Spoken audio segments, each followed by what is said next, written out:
Esta Primeiramente, eu quero conferência agradecer a será Deus gravada agora.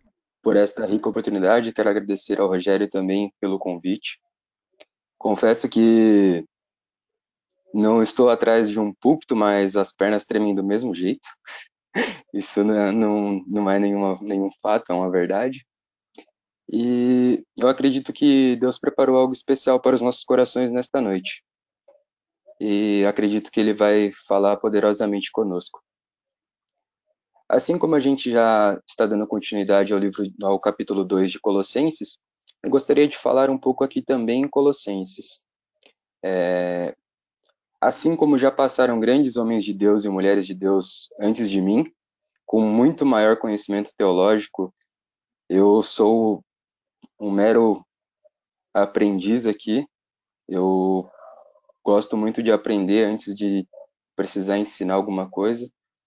Então, o que Deus colocou no meu coração foi a partir do verso 6, que diz assim: Como, como pois, recebestes o Senhor Jesus Cristo, assim também andai nele, arraigados e edificados nele, e confirmados na fé, assim como fostes ensinados nela, abundando em ação de graças. O principal é a partir do verso 8.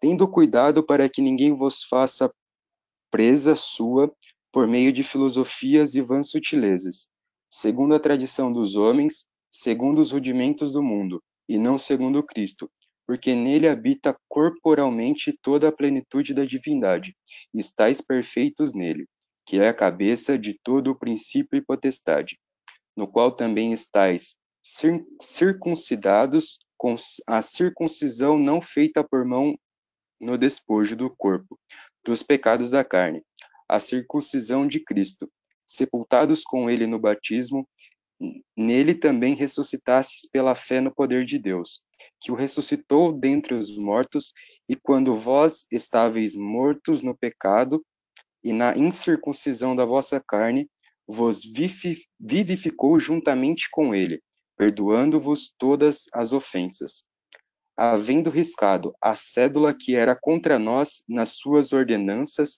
a qual de alguma maneira nos era contrária, atirou do meio de nós, cravando-a na cruz, e despojando os principados e potestades, os expôs publicamente e deles triunfou em si mesmo. A carta aos Colossenses, ela tem um propósito no qual o Espírito Santo inspirou o apóstolo Paulo, que o primeiro foi combater os falsos ensinos em Colossos, que estavam suplantando a centralidade e a supremacia de Jesus Cristo na criação, na revelação, na redenção e na igreja. O segundo propósito é para ressaltar a verdadeira natureza da nova vida em Cristo e suas exigências para o crente. O tema que eu senti no coração, que Deus colocou no meu coração, foi falar sobre os cristãos livres do legalismo. O pastor Sivaldo, ele trouxe uma explicação maravilhosa na nossa primeira reunião sobre combater os falsos ensinos, que era o gnosticismo e o legalismo. E o que eu quero falar hoje é sobre o legalismo. Então, quando se fala do tema cristãos livres do legalismo, o que a gente pode concluir e o que a gente pode entender sobre isso? Mas, primeiro, o que é o legalismo? O significado da palavra legalismo é império da lei, amor e fidelidade à legalidade, atitude que consiste em considerar apenas as exigências do direito positivo, sem levar em conta o direito natural, adesão ou conformidade estrita ou literal a uma lei ou código de leis. Quando Deus revelou, na verdade, a Moisés, no Antigo Testamento, ele revelou os 10 mandamentos, que que desses 10 são as 613 leis da Torá, nos quais são as leis de Deus para o povo. O legalismo, ele acontece por intermédio dos fariseus e dos doutores da lei, que criaram novas leis e estas não são inspiradas por Deus. E Jesus fala em Mateus 23 sobre essas leis. Eu gostaria de ler alguns versículos de Mateus 23 com os irmãos.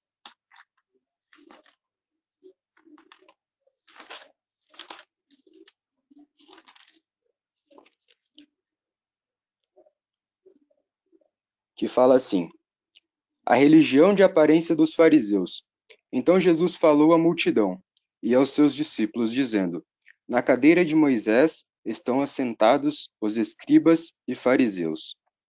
Todas as coisas, pois que vos disserem que observeis, observai-as e fazei-as, mas não procedais em conformidade com as suas obras, porque dizem e não fazem, pois atam fardos pesados e difíceis de suportar, e os põem aos ombros dos homens.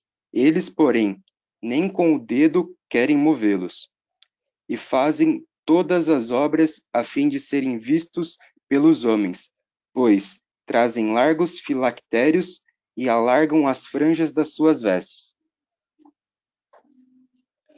Depois, no verso 27, Jesus diz: ai de vós, escribas e fariseus, hipócritas, porque sois semelhantes aos sepulcros caiados, que por fora realmente parecem formosos, mas por dentro estão cheios de ossos de homens mortos e de toda a impureza.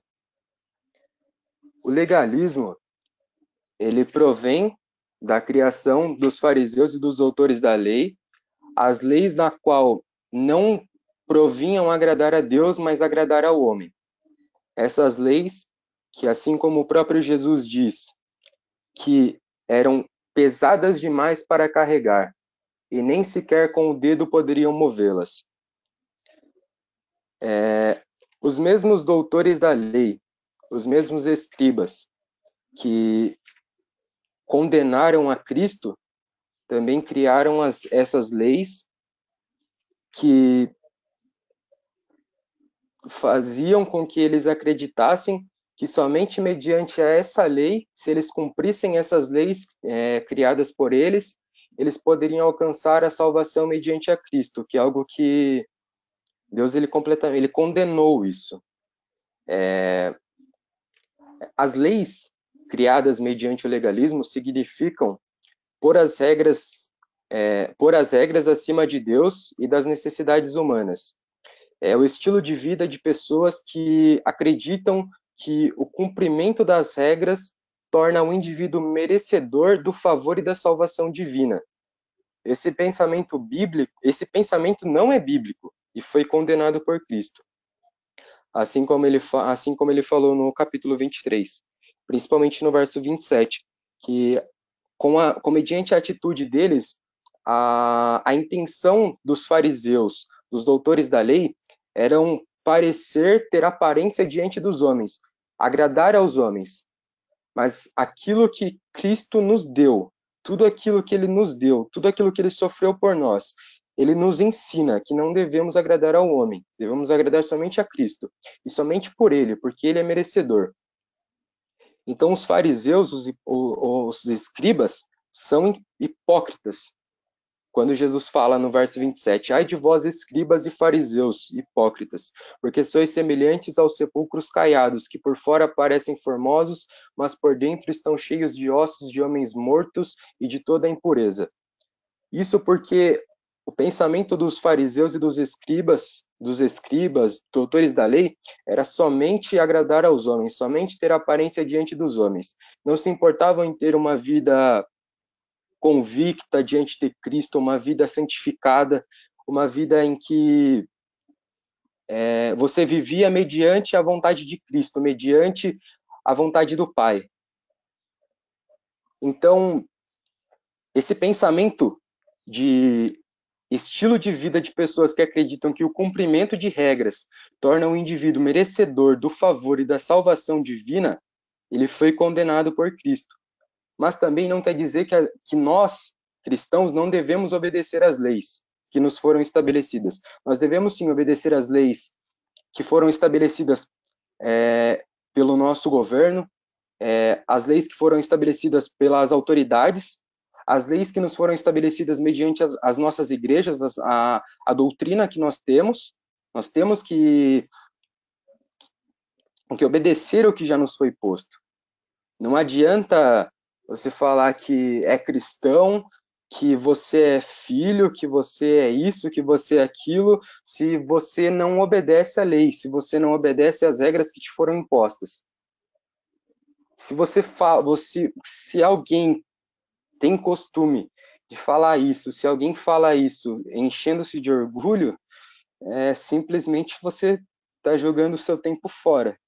Se você está na igreja e não está obedecendo às leis, não está obedecendo o que Deus te mandou fazer, o que Deus te instrui para fazer, e aquilo que Deus usa aquilo no que Deus usa as outras pessoas, os outros irmãos, para te ensinar, para te instruir mediante a palavra, você está completamente enganado, você está perdendo o seu tempo ficando acreditando que isso te trará algum benefício. Mas, assim como o tema diz, cristãos livres do legalismo. Aí eu venho para o verso 14. Havendo riscado a cédula que era contra nós nas suas ordenanças, a qual de alguma maneira nos era contrária, atirou do meio de nós, cravando-a na cruz. É Colossenses 2,14. Essa na versão Almeida Revista e Corrigida.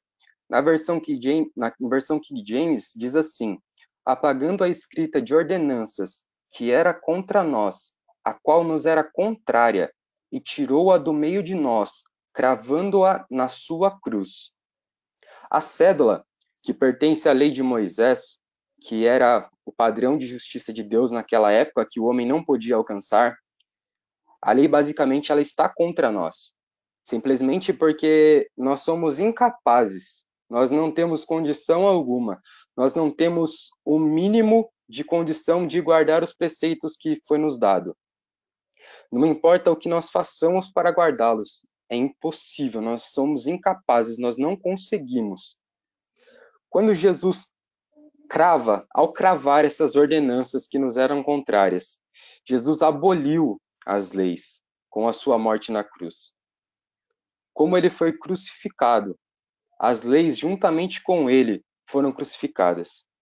Mas no terceiro dia, somente Jesus, o príncipe da paz, o leão da tribo de Judá, o Messias prometido, o alfa, o ômega, o princípio e o fim, ressuscitou, e a cédula, a moeda, a ordenança que nos era contrária foi aniquilada e ela continua morta na cruz. No verso 15, e despojando os principados e potestades, os expôs abertamente, triunfando eles em si mesmo. Satanás e todos os seus seguidores foram derrotados na cruz por Cristo, que apagou de nossas vidas, apagou da humanidade todo o pecado que era contra nós, tudo aquilo que nos tornava pecadores, tudo aquilo que nos tornava impuros mediante a sua presença. O pecado era o direito legal que Satanás tinha para manter o homem no cativeiro. Nós éramos presos, nós éramos cativos ao pecado. Satanás tinha o direito sobre nós com o pecado. Mas quando Cristo, na cruz, se entregou, morreu por nós, entregou a sua vida, Jesus Cristo nos fez livres. Ele nos fez livres.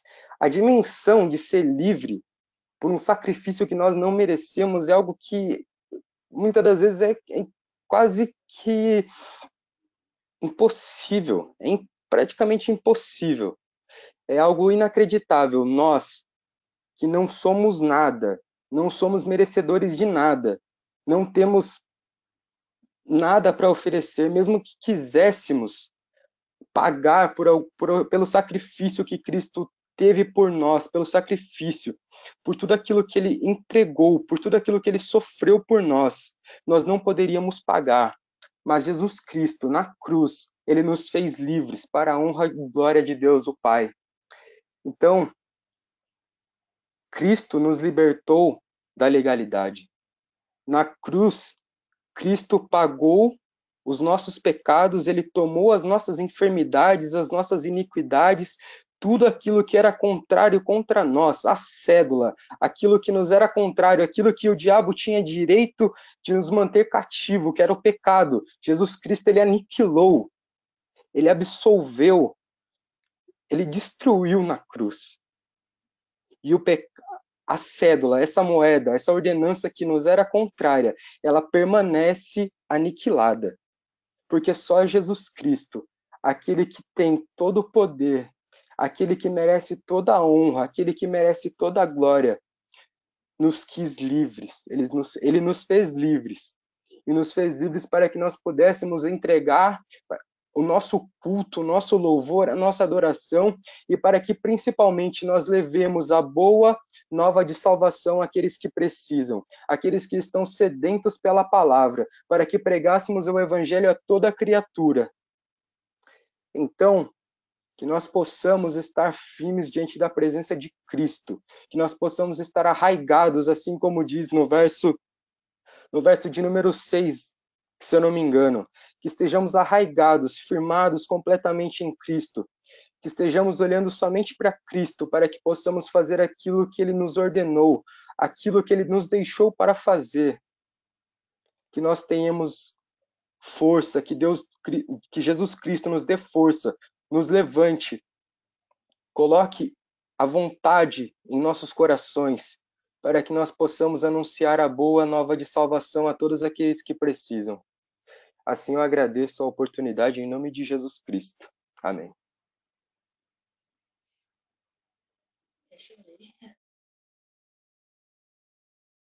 Glória a Deus, aleluia. Que palavra, né?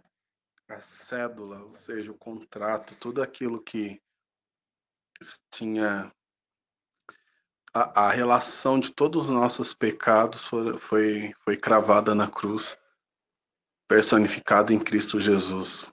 Deus abençoe o irmão Lucas por ter trazido essa palavra inspirado, né, pelo Espírito Santo, claro, mas que teve a responsabilidade de buscar, de estudar e de pregar, né, que o que às vezes não existe é esse bom senso e esse controle de estudar e também pregar sendo usado pelo Espírito Santo, né? Então alguns querem apenas estudar, outros querem apenas chegar na hora e vamos que vamos, mas a verdade é que o que importa é que o mesmo Deus que está conosco quando estamos pregando é o Deus que também está em casa enquanto estamos preparando uma pregação, e a responsabilidade com a palavra é muito grande. Então eu fico muito feliz quando vejo alguém como tem sido aqui, que tem se preparado e as pessoas em casa estão sendo abençoadas. Nós estamos sendo abençoados com essa pregação.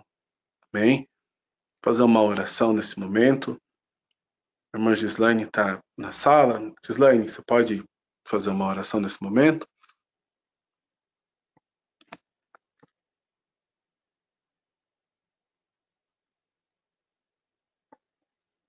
Paz do Senhor, Rogério, paz do Senhor a todos os irmãos. Amém. Vamos estar orando. Deus continue abençoando o jovem Lucas. Palavra abençoada da parte de Deus. Cheguei um pouco atrasada, mas deu para pegar um pouco do culto, né? Graças a Deus. Vamos estar orando. Senhor, meu Deus, na tua presença estou, ó Pai. Quero te louvar, te bendizer, te engrandecer, porque tu és o único merecedor de honra e glória. Quero te agradecer, Senhor, pela tua presença em nossas vidas, apesar de não merecermos, meu Deus, mas o Senhor está em nós e eu quero te agradecer pela tua presença que nos alegra, que nos traz paz. Aleluias, eu quero te agradecer, Senhor, por esses irmãos que estão reunidos, todos no mesmo propósito, ó Deus, buscando a tua face, te adorando, falando da tua palavra, do teu amor.